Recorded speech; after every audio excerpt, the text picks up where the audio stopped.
प्रकार की जीत दर्ज हुई है तो ऐसा लगता है कि भारत मोदी में था, मोदी में है और मोदी में रहे। आधी आबादी के लिए 75 वर्षों में किसने सोचा? इतना दृढ़ संकल्पी व्यक्तित्व कौन रहा? तो भारतीय जनता पार्टी का एक शीर्ष नेतृत्व रहा। और जहाँ पर भी जो भी सरकार परफॉर्मेंस अच्छा देगी तो वहाँ पर जनता उनको निश्चित रूप से चुनेगी, चाहे वो मध्य प्रदेश में शिवराज सिंह चौहान को चुनने की बात हो या फिर राजस्थान में, तो वहाँ पर अशोक गहलोत जी ने बहुत ही खराब उनका परफॉर्मेंस रहा था। और वसुंधरा राजे जी जो हमारे राज्य की पूर्व मुख्यमंत्री भी रही हैं, उन्होंने जी तोड़ मेहनत किया था, जिसका का परिणाम है कि प्रचंड बहुमत से भारतीय जनता पार्टी 3 राज्यों में सरकार बनाने जा रही है। तो ये जनता अब जागरूक हो चुकी है और समझदार हो चुकी है। अब आप देखिएगा कि बिहार में भी किस तरह से यहाँ पे हमारी सरकार बनती है और नीतीश कुमार यहाँ से अब झोला उठा के भागते हुए आपको दिखाई देंगे। तो आप देख सकते हैं कि भाजपा कार्यालय में नेताओं और कार्यकर्ताओं के बीच जबरदस्त उत्साह है और यहाँ पर कई ऐसी महिला कार्यकर्ता और नेतागण भी हैं जिनसे हम बात करना चाहेंगे। मैडम, चूंकि ये जो रुझान आ रहा है इंडी गठबंधन की आशा के विरुद्ध या आशा के उलट, ये सीधे एकदम मतलब तीनों मुख्य राज्यों में वो हार रही हैं, तो इस पर क्या कहना चाहती हैं? देखिए, हमें पूर्णतः विश्वास था, इसमें कोई शक शुबा नहीं था कि हम जीत रहे हैं। और जिस प्रकार की जीत दर्ज हुई है तो ऐसा लगता है कि भारत मोदी में था, मोदी में है और मोदी में रहे। क्या मतलब इसे आप मोदी मैजिक कह रही हैं या कांग्रेस नेताओं की मतलब कमी है? जैसे एमपी में ये लाडली बहन योजना जो चल रही है, इसके बारे में मतलब ये सब चीज़ें, क्या ये सब स्कीम काम आ रही हैं जो जिसके चलते मतलब जीत रही है भाजपा?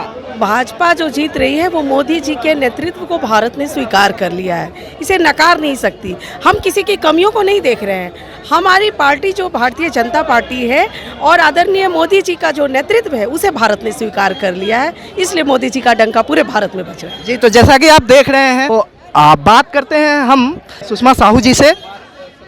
मैडम, ये जो इस तरह जो इंडी गठबंधन में जो लोगों का जो उत्साह बना हुआ था, लोगों में जो ये आशा थी कि हम जीतेंगे, और इसके उलट सीधे रुझान में जो आ रहा है कि तीनों प्रमुख राज्यों में बीजेपी आगे है और उम्मीदतन जीत भी जाए, तो इसके बारे में आप क्या कहना चाहते हैं? देखिए, जीत भी जाए, नहीं जीत गई है ना, क्योंकि हम लोग भी इतनी देर तक टीवी ही देख रहे थे, अभी घर से नहीं निकले थे कि एक बार जब, क्योंकि बात को बार बार काटना और तोड़ना अच्छा नहीं लगता, तो लगातार हम लोग अभी देख रहे हैं कि रिजल्ट रुझान की तरफ ही नहीं गया है, अब रिजल्ट की तरफ चला गया है। 3 दिनों से 4 दिनों से जो आ रहा था कि कौन जीतेगा, किसकी प्रमुखता है, मैं पूछना चाहती हूँ उन लोगों को जिन्होंने कहा कि मोदी की स्वीकार्यता खत्म हो गई।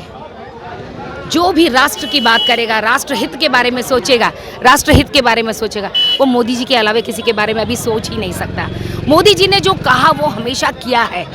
अरे लोगों ने कहा कि भाई रथ मने क्या करें, भारत जोड़ो यात्रा, भारत जोड़ो यात्रा, भारत जोड़ो यात्रा। भारत कब टूटा था?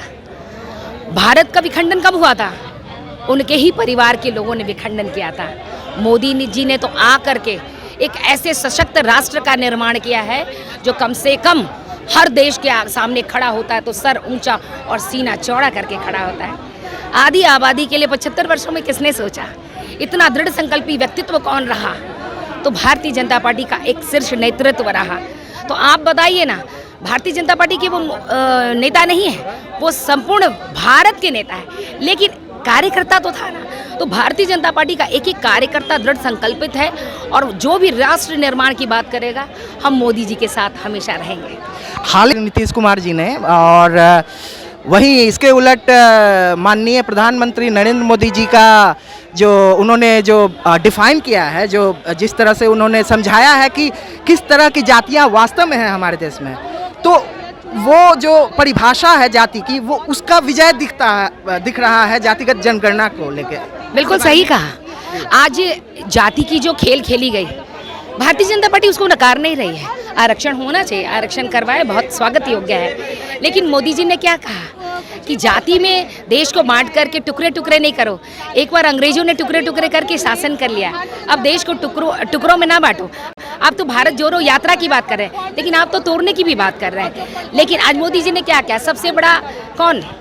युवा, दूसरा महिला, किसान, तो मोदी जी ने जो परिभाषित किया, इस परिभाषा को लोगों ने समझा कि देश को अभी बांटने का समय नहीं है। जो सशक्त भारत जो विश्व गुरु के रूप में उभर रहा है, उस विश्व गुरु को और अपनी ताकत के साथ प्रचंड तौर पे विश्व को ये बताने की आवश्यकता है और ये सही समय है। धन्यवाद।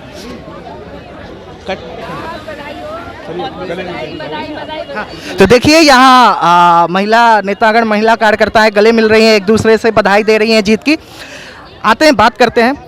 मैडम क्या कहना चाहती हैं? शीला जी, देखिए, जनता ने परफॉर्मेंस करने वालों को प्रेफरेंस दिया है और निश्चित तौर पर भारतीय जनता पार्टी के प्रति और केंद्र सरकार की नीतियों के प्रति जो जनता का जो समर्पण का भाव था, जो उनका विश्वास था, वो वोट के रूप में परिणत सामने आया है हम सबों के सामने। और जिस प्रकार से राजस्थान, छत्तीसगढ़ और मध्य प्रदेश में प्रचंड बहुमत से हम लोग सत्ता में आ रहे हैं, वह स्पष्ट संकेत है कि लोग अब जात पात में नहीं बल्कि लोग विकास की योजनाओं में भरोसा करते हैं। और जहां पर भी जो भी सरकार परफॉर्मेंस अच्छा देगी तो वहां पर जनता उनको निश्चित रूप से चुनेगी, चाहे वो मध्य प्रदेश में शिवराज सिंह चौहान को चुनने की बात हो या फिर राजस्थान में तो वहाँ पर अशोक गहलोत जी ने बहुत ही खराब उनका परफॉर्मेंस रहा था। और वसुंधरा राजे जी जो हमारे राज्य की पूर्व मुख्यमंत्री भी रही हैं, उन्होंने जी तोड़ मेहनत किया था, जिसका का परिणाम है कि प्रचंड बहुमत से भारतीय जनता पार्टी 3 राज्यों में सरकार बनाने जा रही है। जैसा कि आप देख रहे हैं कि महिला नेता और काफ़ी उत्साहित है इस चीज़ को लेके, तो हम बात करते हैं फिर से। मैडम क्या आप कहना चाहती हैं एज ए महिला नेता? मैं आपसे ये चीज़ पूछना चाहता हूँ कि बीजेपी में महिलाओं के लिए क्या क्या ऐसे स्कीम और आने वाले हैं या क्या क्या ऐसे स्कीम और ये कर रहे हैं जो महिलाओं को रिझाए? देखिए, महिला के लिए तो इतनी स्कीम मोदी जी दे दिए हैं, उसी का परिणाम आपको दिख रहा है। आज महिलाएं इतनी जागरूक हैं, महिला के नाम पर राशन मिलता है, घर घर राशन फ्री में जा रहा है। महिलाओं को उज्ज्वला गैस दे दिए, जो कल्पना नहीं किया था लोग कि गैस चूल्हा चला जाएगा। महिलाओं को आवास मिल रहा है और उससे भी बढ़कर लोकसभा विधानसभा में माननीय प्रधानमंत्री जी ने आरक्षण दिया, जो आज तक कोई पार्टी हिम्मत नहीं कर पाया कि महिलाओं को लोकसभा विधानसभा में हम बराबरी में खड़ा कर लें। ये हिम्मत और ये 56 इंच का सीना हमारे मोदी जी का है। और आप देख रहे होंगे मोदी जी इस देश में महिलाओं के लिए, गरीब के लिए, दलित के लिए जो भी है उसके लिए खड़े हैं। और जनता ऐसे नहीं वोट देती है, जनता तब वोट देती है जब उसको लगता है विकास हो रहा है। जनता तब वोट देती है जब कोई उसको विश्वास होता है कि प्रधानमंत्री ऐसा है जो हमारी रक्षा कर सकता है। और देश ही नहीं, पूरे दुनिया में मोदी जी को लोगों ने चाहा है, तो भारत तो मेरा देश है और जहाँ विकास होगा वहाँ जनता उसके पास आएगी। इन्हें नौटंकी करने से नहीं होगा। आज तो समझ में आ रहा होगा ना, तमाचा लगा ना नीतीश कुमार को, जो बड़ा पागल हो रहे थे, सबको समझ में आएगा। और जब इनकी सरकार जाएगी पलटू राम की बिहार में, तब इनको समझ में आएगा कि जनता कहाँ जा रही है। हाल में जो ये जातिगत जनगणना हुई है मैडम, नीतीश कुमार जी के नेतृत्व में इंडी गठबंधन के सह पर, तो इसके बारे में आप क्या कहना चाहती हैं? क्या ये तो काम नहीं कर पाई शायद? ये तुष्टीकरण की राजनीति करते हैं, ये लोग जातिवाद की राजनीति करते हैं, ये बिल्कुल गलत है। अभी जनता समझदार हो चुकी है और देख रही है कि कौन उनको सपोर्ट कर रहा है, कौन देश के लिए काम कर रहा है, देश के लिए कौन लड़ रहा है। तो ये जनता अब जागरूक हो चुकी है और समझदार हो चुकी है। अब आप देखिएगा कि बिहार में भी किस तरह से यहाँ पे हमारी सरकार बनती है और नीतीश कुमार यहाँ से आप झोला उठा के भागते हुए आपको दिखाई देंगे, आप देखिएगा जी। तो जैसा कि आप देख रहे हैं कि महिला कार्यकर्ताओं में जबरदस्त उत्साह है और महिला कार्यकर्ताएं लगातार इस तरह की स्लोगन दे रही हैं, लगातार इस तरह के नारे लगा रही हैं, जय श्री राम, हर हर महादेव। और सबसे बड़ी बात, सबसे बड़ा स्लोगन कि जो राम को लाए हैं हम उनको लाएंगे। जी हाँ, तो मैं Ravi Ranjan, insider live news, Patna.